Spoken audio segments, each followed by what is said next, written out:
Hello everyone and welcome to our presentation, Sustaining Early Childhood Educator Wellbeing and Perspectives from the Early Childhood Organisational Stakeholders. This presentation relates to the conference strand of professional voices.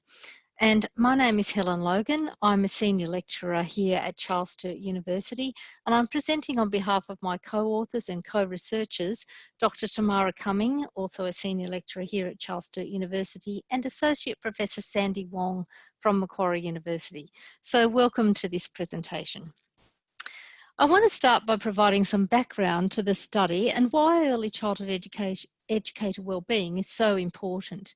So what we know is that the capacity of early childhood educators to function well at work is a key factor in providing high quality programs for young children.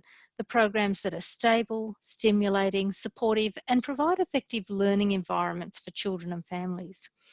Research has been linked between educators' wellbeing and their capacity to support children's resilience, to support children's emotional needs, and to have high quality interactions with children. My use of the term educator here refers to early childhood staff who work with children and families in the prior to school sector, so with children who are aged between birth and 5 years of age. But I'm aware that people might be listening to this presentation who are less familiar with the Australian context. So when I refer to educators, this means staff who possess qualifications such as approved certificates, diplomas, or university degrees. These educators are typically employed in either for-profit or not-for-profit organisations, providing early childhood programs for children aged birth to 5 years, as I said before. These organisations are sometimes referred to as childcare services, preschools or kindergartens, depending on the state of Australia in which they reside. So why is educator wellbeing important? Well, it's important not only for the educators, but also for the organisations that employ them. It's a mutual responsibility between these organisations and the educators themselves, and it's a symbiotic or interdependent relationship, if you like. We know from the organisational sciences literature that there are clear links between how well an organisation functions and their employees' wellbeing. It's much more than workplace health and safety. However, less is known about the views and experiences of key personnel within early childhood organisations that have responsibility for educator wellbeing. So, the study that I'm reporting here is looking at that. It's looking at the organisational perspectives, but it's part of a much bigger project known as the Early Childhood Educator Wellbeing Project. And we often refer to that as EQUIP for short. And you can see the bigger project is here in this diagram on the slide, but the study I'm talking about today is represented by the circle on the bottom right-hand corner of this slide, the one that has the title of organisations. So it's a sub-project of a much larger project, if you like. But to date, early childhood educators' wellbeing has been understood and researched in a very fragmented way. Often wellbeing is ill-defined in studies and a range of diverse tools and techniques have been employed, but these approaches make it difficult to build a comprehensive understanding of educator wellbeing. A major weakness with much of the existing research is that it typically explores aspects only from an individual's perspective. So it might be, for example, looking at individual stress levels, but without any attention to the effects or quality of the educator's work environments.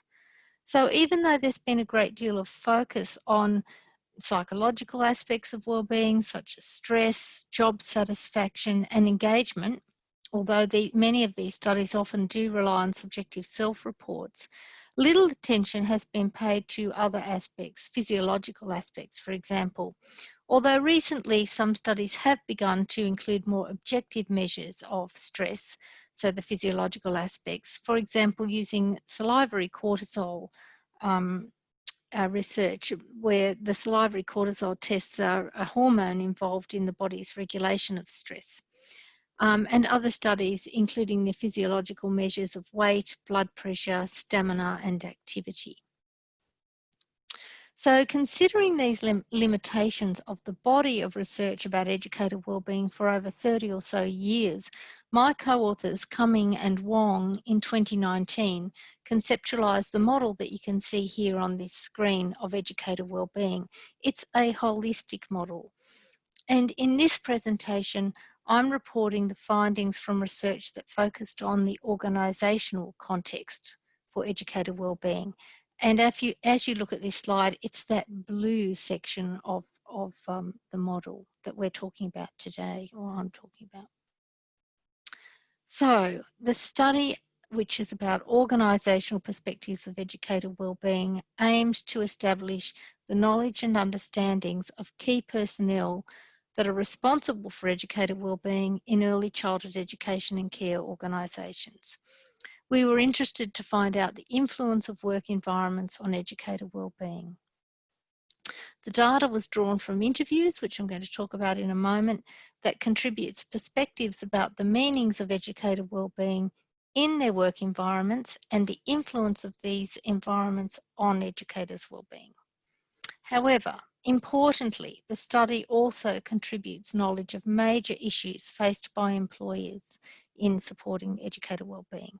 And this knowledge is particularly important in Australia because the Australian early childhood education and care sector is currently facing urgent workforce challenges in attracting and retaining qualified early childhood educators. So to date, we haven't known very much at all about what educators do what employers do to support educator wellbeing and the challenges that they face in doing so. So it's anticipated that the findings reported here from this study will provide valuable information to support early childhood educator retention rates and lead to improved outcomes for children, families, educators, and the employers themselves. These findings also contribute organisational perspectives to the larger EQUIP study that I referred to earlier in this presentation. So each participating organisation was selected according to its size and management structure. Medium and large early childhood organisations were selected because they represent a significant proportion of the early childhood services in Australia. Our study was Australia-wide. So as you can see from the diagram on the right of this slide, organisations with responsibility for between 2 and 24 services or 25 or more services comprise the largest proportion of approved services that are operated by approved providers. So each participating organisation has had a designated position of senior manager with responsibility for the work-related wellbeing of the educators in their services. So the participants, the senior managers, were therefore considered elite interviewees because of their managerial positions and because of their specialised knowledge of their organisations. So our decision to utilise elite interviewing methodology was based on the notion that it would provide access to specialised knowledge. The participants, the senior managers, were recruited on the basis of their knowledge of educator wellbeing and how it's managed within their organisations. We recruited 11 senior managers from 9 organisations by an invitational email to the CEO or general manager of each organisation. And the responses to participate were received from 9, as I said before, 9 to medium to large early childhood organisations. Individual semi-structured elite interviews of approximately 1 hour duration were conducted by myself at the head office or a designated area chosen by each of the senior managers. There were some ethical issues in the use of elite interviews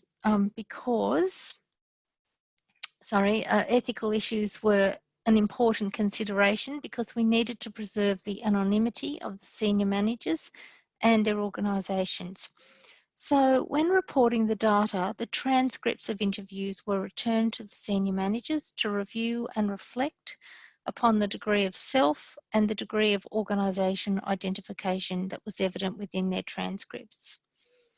Ethical approval was obtained from Charles Sturt University's Human Research Committee prior to participant recruitment. The interviews were transcribed by a professional transcribing service, and the data were analysed using conventional content analysis rather than devising an a priori coding structure. And content analysis was used as a method for the subjective interpretation of the content of the text data. And we did this through the systematic classification process of coding and identifying themes or patterns within the data. It provided us a means for developing explanations about processes and provided access to the cultural world, in this case, the organisational culture of which the participants were a part. We identified 4 main themes of health and safety, operational challenges, invisibility, and supportive adult work environments. And I'm just going to talk through the table on this slide. So in terms of health and safety, we were thinking about the issues related to physical injuries and illness, dangerous child behaviours that the educators were sometimes part of or the recipient of, importance of reporting mechanisms, and mental health issues. The operational challenges related to staffing issues and the role of the director, how well the director supported their educators, the challenges in recruiting and retaining staff and working with relief staff, and geographic isolation and opportunities for professional learning in those centres that were located in rural and remote areas, and the issues related to staffing in those geographically isolated areas was very difficult. The theme of invisibility was a very interesting theme in relation to the emotional load that many educators carried and the importance of communication, including at times the underreporting of incidents by educators who were concerned about what would happen for children and families if they were reporting incidents that did impact on their well-being. Educator fatigue was identified as a concern, and the breadth and complexities in educators' roles was quite clear. There were difficulties in identifying many of the concerns that might impact on educator well-being. The 4th theme of supportive adult work environments related to opportunities for educator training, the availability of resources for educators, the need for teamwork, and the availability of workplace spaces that were specifically designed for educators, so break rooms, staff rooms, even the provision of adult-sized furniture for educators that worked in an environment that was primarily designed for children. And so in conclusion, the evidence from this study revealed that senior managers in these organisations were very aware of the multiple and complex demands of educators' work and the importance of this work for the success of their organisations. Several organisations were initiating new strategies to support educator wellbeing, such as refitting break rooms or offering healthy snacks, healthy lifestyle packages, but the implementation of these strategies was largely piecemeal, and in many instances, the effectiveness of the strategies had not been measured. Each organisation's response to educator wellbeing through the provision of resources is valuable and affirming, but the flip side is that it can divert attention away from the structural features. And when I talk about structural features, I mean things like adequate staff ratios, adequate adult workspaces, employment conditions, and adequate planning time, as well as the organisational climate that can compromise educator wellbeing on a much larger scale. For instance, our study indicated an absence of coordinated and embedded attention to educator work-related wellbeing in policies, practices, and regulatory requirements. We highlighted a concept of invisibility in relation to the emotional pressures that are inherent in the work of educators, and that was a real concern for senior managers participating in this research. Those managers recognised the importance of these pressures in order to support educators' emotional wellbeing, But these pressures were still very difficult to determine, even though managers were aware of them, particularly for people that were perhaps one step removed from the educators' work on a day-to-day basis. The findings of this research indicate that attraction and retention of well-qualified early childhood educators was a real challenge for these organisations. And although we can't generalise these findings more broadly across the early childhood sector because of the limited number of interviews that were conducted, as well as the fact that we were looking at medium and large organisations, and we hadn't in fact looked at those smaller organisations with the responsibility for, say, just one service.